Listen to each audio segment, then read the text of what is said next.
નમસ્કાર પ્રણામ દોસ્તો। આજના વિડીયોમાં ચિંતા થાય ટેન્શન થાય ત્યારે શું કરવું જોઈએ એના વિશે છે। ચેનલમાં નવા હો તો લાઈક શેર અને સબસ્ક્રાઈબ જરૂર કરો અને આ વિડીયોને છેલ્લે સુધી જરૂર જુઓ। તો ચાલો શરૂ કરીએ। નંબર 1, સૌથી પહેલાં તો ધ્યાન કરવું। ધ્યાન કરવાથી મનમાં પોઝિટિવ વિચારો આવે છે અને મન પણ શાંત રહે છે। જીવનમાં હંમેશા હકારાત્મક વિચારો રાખો, ક્યારેક કોઈનું ખરાબ ન કરવું। તણાવમાં રહેવાથી હંમેશા નવી નવી સમસ્યાઓ ઉદ્ભવ થાય છે, એટલા માટે જીવનમાં હંમેશા ખુશ રહેવું જોઈએ। નંબર 2, લીકેજ ટાંકીમાંથી પાણી ધીમે ધીમે ખાલી થઈ જાય છે, એમ ચિંતા અને તણાવ માણસની શક્તિઓને ધીમે ધીમે ખતમ કરી નાખે છે। એટલા માટે ચિંતા ના કરો। જીવનમાં સમસ્યાઓ આવે તો એનું સમાધાન પણ હોય છે દોસ્તો, એ ક્યારેય ના ભૂલતા। નંબર 3, ચિંતા એ દોડતું ઘોડું છે જે તમને એક જ જગ્યા પર ફેરવે છે, ક્યાંય પહોંચાડતું નથી। સમસ્યાઓમાંથી બહાર આવવા માટે ચિંતા નહીં પરંતુ કાર્ય કરવું જોઈએ। ચિંતા કરવાના બદલે એક પગલું આગળ વધારશો ને તો ઉકેલ એ તમારી તરફ દોડીને આવશે દોસ્તો।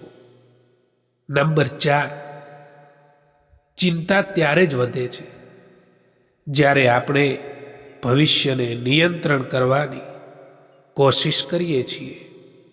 સાચું સુખ ત્યારે મળે છે જ્યારે આપણે સમજી જઈએ છીએ કે આપણું કામ પ્રયત્ન કરવાનું છે, પરિણામ નિયંત્રણ કરવાનું નહીં।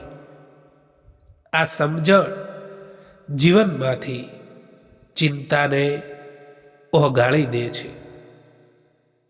પીઠ હંમેશા મજબૂત રાખવી જોઈએ સાહેબ, કારણ કે શાબાશી અને દગો એ બંને હંમેશા પીઠ પાછળથી જ મળતા હોય છે। પરેશાનીમાં કોઈ તમારી સલાહ માંગે તો સલાહની સાથે સાથ પણ આપજો, કારણ કે સલાહ તો ખોટી હોઈ શકે છે પરંતુ સાથ ક્યારેય ખોટો નથી હોતો। કદર એમની કરો જે લોકો તમને દિલથી ચાહે છે, બાકી ચહેરા ઉપર તો બધા જ મરે છે। પ્યાર એમનાથી કરો જે લોકો પ્યારની કદર જાણતા હોય, એમનાથી નહીં જે લોકો દરેક કોઈથી દિલ લગાવવાનું જાણતા હોય।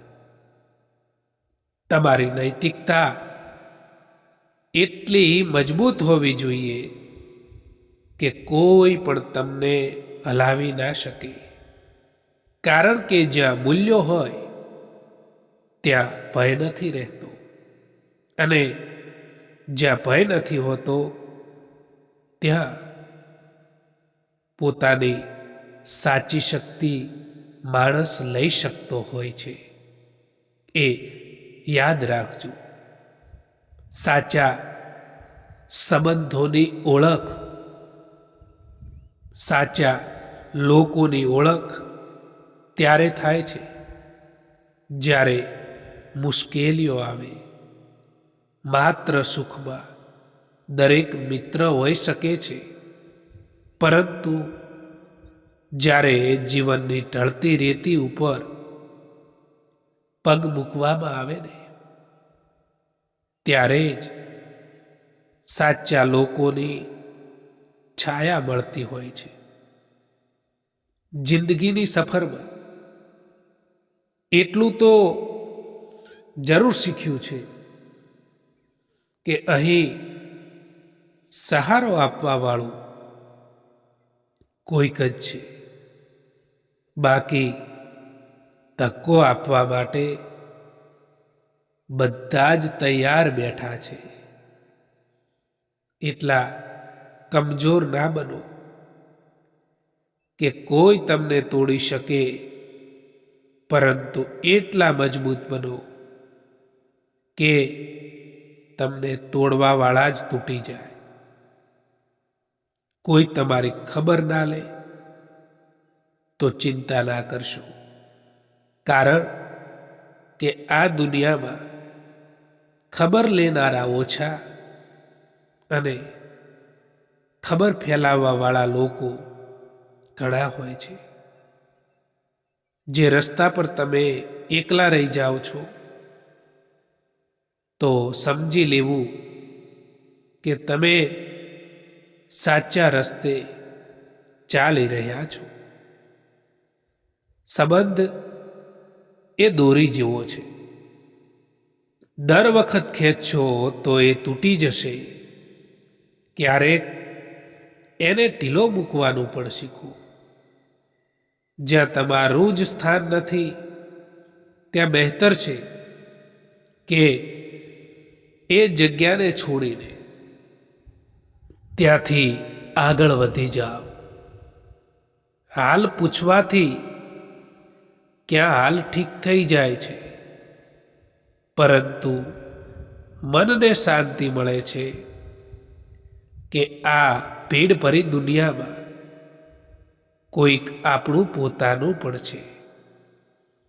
પોતાની તુલના કોઈ બીજા સાથે ના કરો, કારણ કે બાગમાં બધા ફૂલોની સુગંધ એક જેવી નથી હોતી. ક્યારેક નસીબ મોડું આપે છે, પણ આપે છે એટલું કે એ તમને જીવનભર માટે બદલાવી નાખે છે. પ્રથમ ધીરજ રાખવાની કલા શીખો, પછી સમય તમને તમારી કિંમત શીખવી જ દેશે. દોસ્તો, જીવનમાં ક્યારેય કોઈનું અપમાન ના કરો, કારણ કે જીવનમાં એક રાત એવી આવે છે જે રાત પછી સવાર નથી થતું. સંબંધોમાં આનંદ ત્યાં જ હોય જ્યાં ભૂલોને ભૂલી જવાની સમજણ હોય. હંમેશા તૈયારીમાં જ રહેવું સાહેબ, કારણ કે માણસ અને મોસમ એ ક્યારે બદલાઈ જાય એનો કોઈ ભરોસો નથી હોતો. દોસ્તો, આ વિડીયો પસંદ આવ્યો હોય તો આ ચેનલને સબસ્ક્રાઈબ જરૂર કરો. વિડીયો જોવા માટે આભાર.